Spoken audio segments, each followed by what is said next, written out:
So I'm going to start today by asking you a very, very simple question. What did you or what do you want to be when you grow up? Bit of a strange question to ask an audience full of adults. Not sure yet. Well, not that long ago, guys, I didn't know what I wanted to be when I grew up.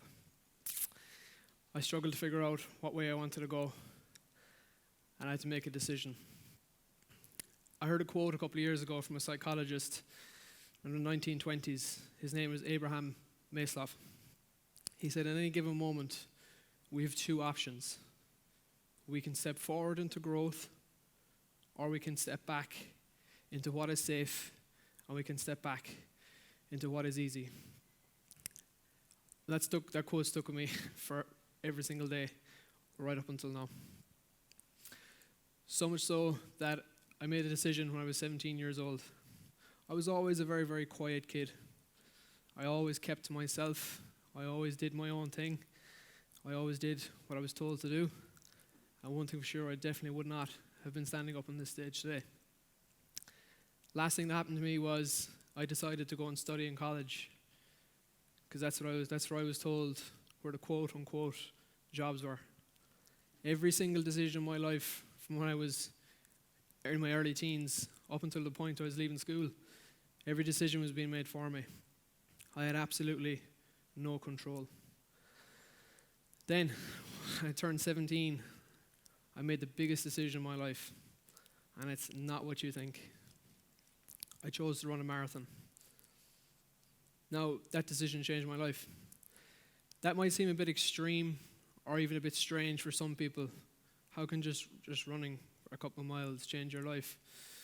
Well, I chose to run my first marathon on the first weekend of September 2010 in my hometown of Dingle, Co.Kerry. I also nearly died on the first weekend of September 2010 in my own hometown of Kerry. But that ignited a fire inside of me, a fire that still burns very brightly today and burns every day. I also chose to raise funds for Spina Bifida Hydrocephalus Ireland. That charity do incredible work, and my first cousin Mary suffers with the condition. So even at that early age, in my early teens, I saw how difficult life was for my cousin Mary. I saw how difficult life was for her family and for those around her. And as I grew up and I continued to run, I saw that it's not just my cousin Mary who suffers every day and who has to live with a disability. It's many, many more people throughout the country. Well, remember when I said that ignited a fire inside me doing that first marathon, even though I nearly died? Things escalated very, very quickly after that.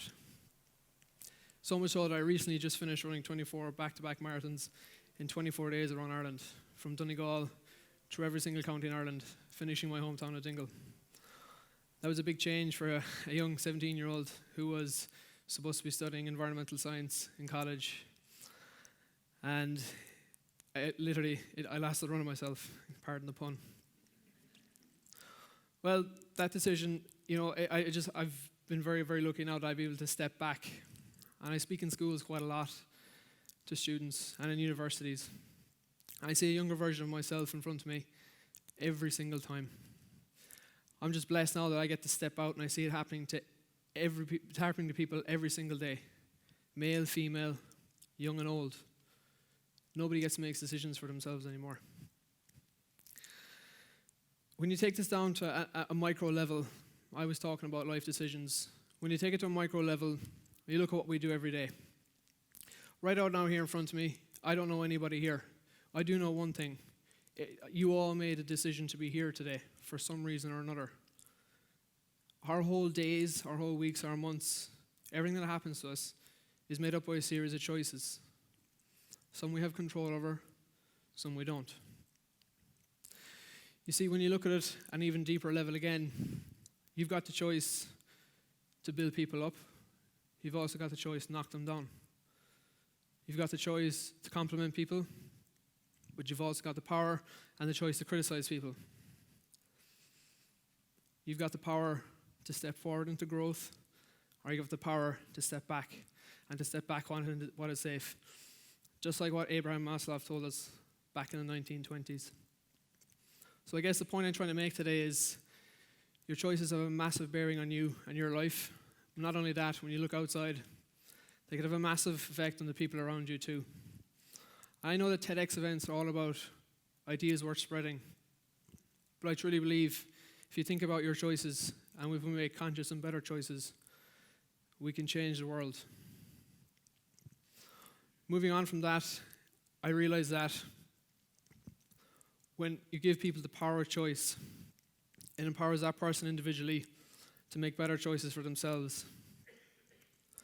All those years ago, when I was a quiet 17-year-old kid down in Dingle, I realized one thing, that I had to stop letting people make choices for me, and I had to allow myself to make choices for myself.